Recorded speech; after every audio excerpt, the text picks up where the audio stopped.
السلام علیکم ورحمۃ اللہ وبرکاتہ۔ ناظرین، آج ہم آپ کے لیے ایک نیا واقعہ لے کر حاضر ہوئے ہیں جو کہ بہت ہی خوبصورت واقعہ ہے۔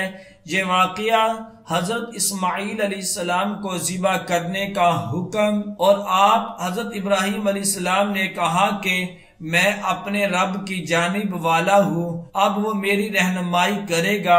اے میرے رب، مجھے نیک اولاد عطا فرما۔ پس ہم نے خوشخبری سنائی ایک اچھے لڑکے کی، اور جب وہ بڑا ہو گیا کہ ان کے ساتھ ساتھ کام کر سکے، آپ حضرت ابراہیم علیہ السلام نے فرمایا کہ اے میرے بیٹے، میں نے خواب میں تجھے ذبح کرتے ہوئے دیکھا ہے، اب تیری مرضی کیا ہے؟ بیٹے نے کہا کہ والد بزرگوں، جس کا حکم آپ علیہ السلام کو ہوا ہے کر ڈالے۔ آپ علیہ السلام مجھے ضرور صبر کرنے والوں میں پائیں گے۔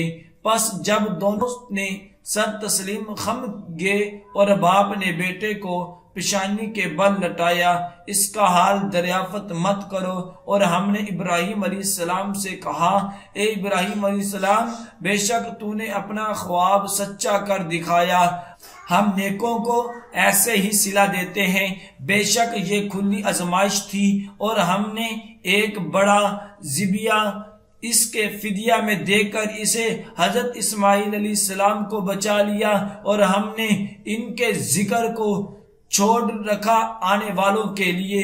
سلام ہوا ابراہیم علیہ السلام پر، ہم نیکوں کو ایسے ہی صلہ دیتے ہیں، بے شک وہ ہمارے بہترین مومن بندوں میں سے ہیں۔ اور ہم نے خوشخبری دی آپ علیہ السلام کو، اسحاق علیہ السلام کی وہ صالح نبی ہوگا، اور ہم نے برکتیں نازل کی اس پر اور اسحاق علیہ السلام پر، اور ان کی نسل میں کوئی اچھا کام کرنے والا اور کوئی اپنی جان پر ظلم کرنے والا ہوگا۔ اللہ عز و جل نے ان آیات طیبات میں حضرت ابراہیم علیہ السلام کا ذکر کیا ہے۔ جب حضرت ابراہیم علیہ السلام نے ہجرت کی تو اللہ عز و جل کی بارگاہ میں نیکو اور صالح لڑکے کے لیے دعا مانگی۔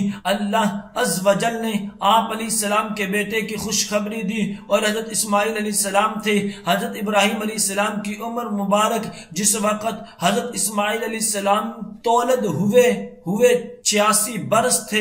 اس بات میں کسی کا کوئی اختلاف نہیں کہ حضرت اسماعیل علیہ السلام ہی حضرت ابراہیم علیہ السلام کی پہلی اولاد ہے۔